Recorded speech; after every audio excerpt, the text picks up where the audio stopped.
Audio Jungle.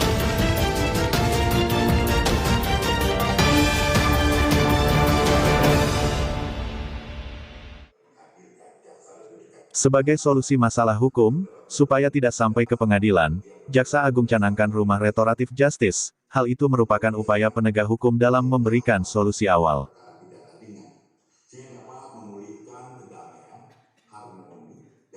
Di beberapa daerah di Indonesia, kejaksaan melakukan restorasi justice kepada seorang yang telah melakukan tindak pidana pencurian.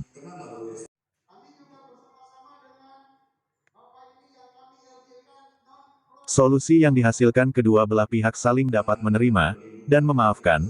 Meski demikian, Burhanuddin, Jaksa Agung, berpesan kepada pelaku untuk tidak mengulangi perbuatannya lagi. Hal tersebut disampaikan Jaksa Agung dalam Zoom meeting dan diikuti jajaran Kejati dan Kejari seluruh Indonesia.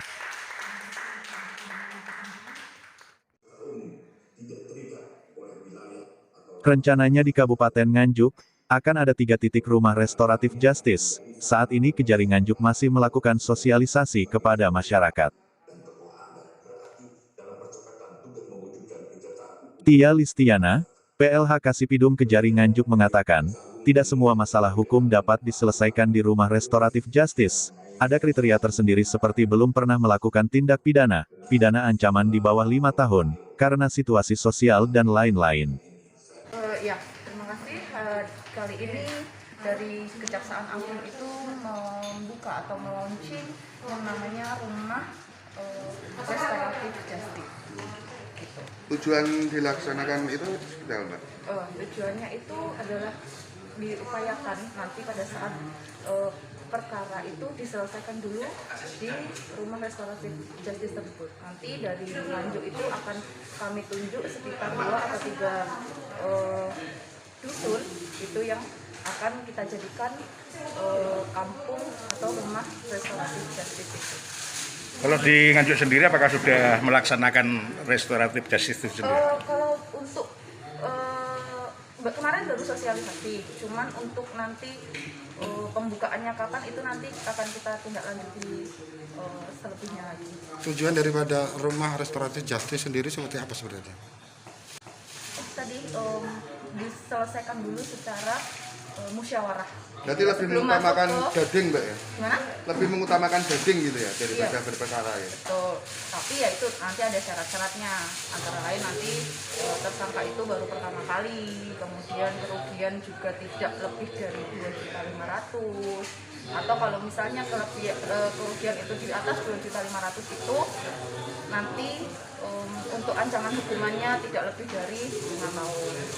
Oh, berarti spesifikasi perkaranya itu untuk masalah pidum atau yang lain, Mbak? Pidum. Ditamakan pidum. Kalau untuk bidang lain belum ada sih ya, cuman kita tidak menutup kemungkinan. Cuman ini ditamakan pidum untuk restoratif justice. Sementara Sekda Nganjuk, Muhammad Yasin, menyambut baik rumah restoratif justice ini. Kejaksaan tetap mengedepankan penegakan hukum, tetapi juga humanis dalam penyelesaiannya. Saya atas nama pemerintah Kabupaten Nganjuk mengucapkan terima kasih kepada jajaran Jaksa Agung maupun jajaran Kejaksaan Negeri Nganjuk yang telah meluncurkan adanya rumah restorasi justice. Karena dengan adanya rumah restorasi justice, maka puncak permasalahan perdamaian akan segera bisa terwujudkan dengan tidak mengurangi rasa keadilan dan akan lebih efektif, cepat terselesaikan oleh warga masyarakat, oleh tokoh masyarakat, oleh stakeholder, sehingga bisa mengurangi beban baik dari sektor kepolisian, kejaksaan maupun pengadilan. Akan tetapi keadilan bisa diimplementasikan di warga masyarakat Kabupaten Nganjuk. Dari kaca pandang Bapak sebagai sekretaris daerah, penanganan masalah hukum yang saat ini sudah berjalan itu seperti apa di Kabupaten Nganjuk? Untuk kebetulan kalau kita di Kabupaten Nganjuk, beliau Pak Kajari telah menerapkan keadilan dengan tegas tetapi humanis. Sehingga apa? Dari di sinilah bekal awal untuk implementasi rumah restoratif justice, insya Allah akan bisa diimplementasikan dengan keteladanan yang telah disampaikan oleh Pak Kajari di dalam menjunjung nilai-nilai keadilan, tapi dengan implementasi yang humanis. Orang merasa tidak disakiti, tetapi keadilan bisa diimplementasikan. Dari Nganjuk, Siti Nur Khalifah melaporkan.